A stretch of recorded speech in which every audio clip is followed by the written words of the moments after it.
People of the Posse, Shady News is proud to usher you into not just the new season of Posse Wrestling, but also a new era of the Posse as a whole. And though this is a new beginning, the more things change, the more things stay the same. So join me, the Shady Champ, in this Posse Slam 16 recap as we once again review bitter rivalries, heartbreaking losses, and triumphant wins in the empire PPW built brick by brick. Countdown. 3, 2, 1. I'm yoked up. You said it, Jesse.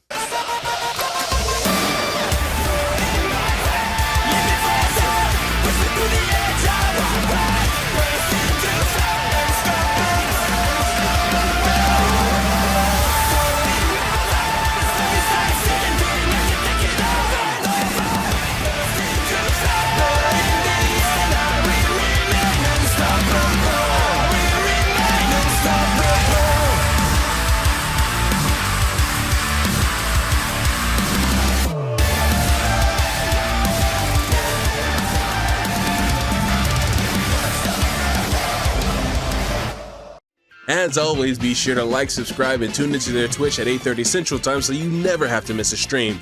Now, this particular Posse Slam was part of a marathon stream by the Posse, so as a result, the card was huge for Brick by Brick. So before we get into the championships, let's breeze through the drama that occurred during the pre-show. Warlock Noah dominated TK Uchiha in a 2 out of 3 knockouts match, confirming that he was just as strong as ever. Team Money Tez also won his triple threat match over Leroy Jenkins and Jacob J, so even when the Super Pack are no more, they're still prospering separately. The same cannot be said for Donald Trump, who debuted alongside Young Clay as new tag team 45th Street, but lost to another new tag team of Dat Guy TB and Suave Mente. T-Ho was successful in an impressive triple threat 2 out of 3 falls count anywhere match against Tay Nubis and Pretty Boy JG, while Tempest, no longer a champion after Delanye beat him in a unification match for the Warzone world title, picked a fight with Blitz and won a match against Wizard Shot as a result. He would go on to exclaim that he could take Blitz over if he really wanted to, so let's keep an eye out for how that potentially develops. Meanwhile, K-Rich and Jordan the Executioner, the tag team of Cerberus, fought the new tag team of the Hoochie Boys, aka Samson Love and Cash Angel, to a draw. And while this is an amazing showing for the Hoochie Boys, it leaves a lot to be desired on Cerberus' side. Here's hoping they can patch that up soon. Finally, the Freak Bulls, after having a solid tag team for Season 3, sought to broaden their horizons by doing more solo work. But after losing to rookies Austin Ramirez and Isaiah Winters individually, maybe they're better off as a duo. Now, to celebrate Season 4, Blitz and Warzone held respective Grand Prix in which first, second, and third place were guaranteed title matches for Brick by Brick. For Warzone, first and second place got to choose which title they wanted to challenge for, while in Blitz, first place challenged the world title, second place challenged the US belt, and third place became Blitz's inaugural tag champions. Team Moolah, the first Season 4 rookie of Blitz, got the honor of becoming Blitz's first tag team champion, bringing in WWE Plan Samoa Joe as his partner. And even though he didn't have a title match on the docket, he still wanted to make a statement somehow, challenging veteran Nay Tubis to a steel cage match to show the older wrestlers that their time was up. And though Team Moolah was hungry as ever, Nay Tubis proved that old dogs can learn new tricks, as Nay was able to outwit Team Moolah and escape the steel cage for the win. Now you may be thinking, where's the Shady Truth? And boy do I have an answer for you. When the Shady Truth had a routine title defense against Eli Yamamoto and El Oso, also known as Yamoso, on an episode of Warzone, the Shady won in a move that is at best delusionally confident and at worst blatant sabotage, arranged for Tay and Chris to fight in a triple threat tag team elimination match with not just Yamoso, but also Delanye West and Steel Sean of Cerberus to show what the Shady Truth could really do. And in an even more shocking turn of events, the underdogs that are Yamoso took the belts. Winner of the Warzone Grand Prix, the Mike is Right, believing this meant the tag belts would be up for the taking, selected the tag belts for he and fellow Righteous member Jay Trent to pursue. But it seems the Mike was wrong about Yamoso, as neither Eli nor El Oso were willing to give up the belts without a fight after having tasted gold. Mike and Jay Trent pushed the underdogs to their limit, but as the timer wound down to 0 without either side securing a pin, Yam Oso would retain the title belts. While eventually they'll be pit against an opponent in a match the clock can't save them from, this would still serve as a strong showing from a duo not previously believed in. While the Bunny had an amazing Season 3, becoming champion within his first month, the one thing the Bunny hadn't been able to do was defend his title successfully. Now, the Bunny has the opportunity to rectify that error as he finds himself up against Cowboy Kent, one of the stronger solo competitors in Posse wrestling. It was a solid back and forth with Kent fighting hard as expected, but when the Bunny avoided Kent's Iron Temple, momentum began to shift in his favor, eventually concluding the match with a signature kick of his own with the Anvil. If the Bunny was the Rookie of the Season in Season 3, at this pace he may just be Wrestler of the Season for Season 4. While the mic is right when after the tag belts, Hollywood Dom, the only industry plant PPW likes, opted for the Intercontinental belts against Steel Sean, the high flyer and right-hand man of Cerberus. To an outsider, this may have been considered an easier route than facing Delanye West, but Sean was no slouch either, with a penchant for physicality and high-flying maneuvers that put some of the best of PPW away. But as a celebrity, Dom's used to doing his own stunts as well, hanging through the worst of Sean's attacks and returning with some of his own, eventually securing the win via suplex pin. And while this makes for an impressive win for Hollywood Dom, an equally surprising result is that this makes for 2 non-wins for Cerberus this Posse Slam, a very rare occasion. Will Delanye stop Cerberus from getting swept, or will the dogs not have their day? Find out in 4 minutes tops.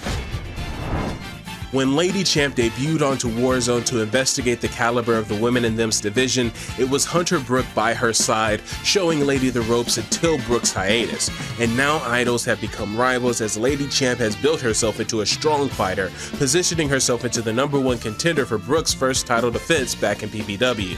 Lady Champ held nothing back against Brooke, not just as a sign of respect, not just to investigate if Brooke had what it took to stay champion, but in hopes of becoming champion herself, having fully absorbed the competitive spirit of PPW. But even though Brooke was pushed to her limit, on a second win she showed Lady Champ why she was a Warzone champion in the first place, retaining the title.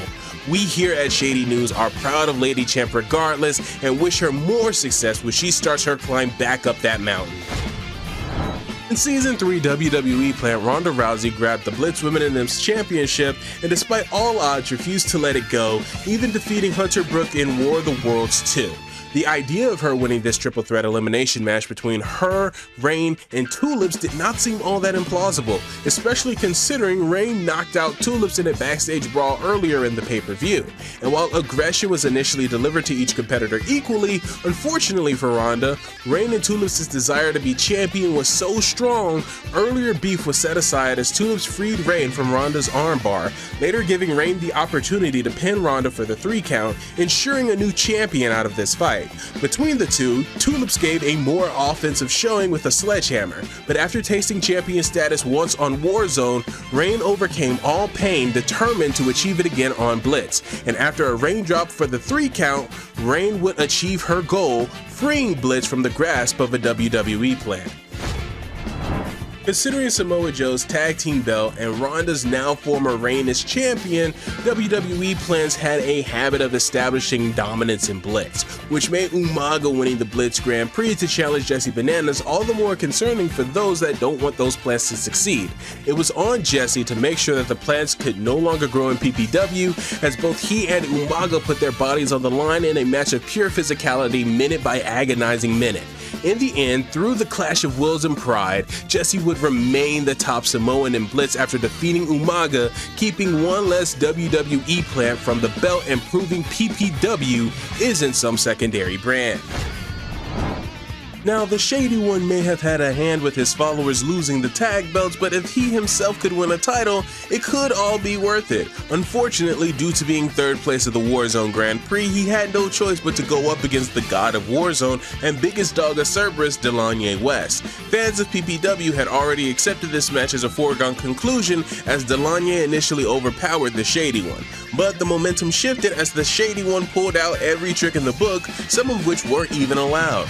Alas, just as when the audience began to believe in the idea of a Shady World title reign, the momentum shifted back into Lanye's favor with him quickly securing the win afterwards, with the Shady Ones faction starting the season on a high note only to get swept after. Can they come back from this by the end of the season, or will this dark turn only get much darker for the Shady Truth?